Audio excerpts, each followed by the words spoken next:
Number 3, waxaad u baahan tahay inaad ku adkaysato.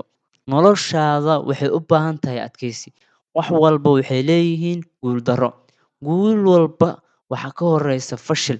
Noloshaada oo dhan waxaa macquul ah boqolkiiba 50 in fashil ahayd, boqolkiiba 50 kalena guul ahayd. 50ka guusha waxaa ka keentay 50ka fashilka. Waayo horey ayaan kuugu sheegay, mar walba ood guuldareysatid waxaad noqon doontaa qof u dhowaada guushaada. Guuldarradu waxay ku bartaa wax, cashar ayay ku bartaa.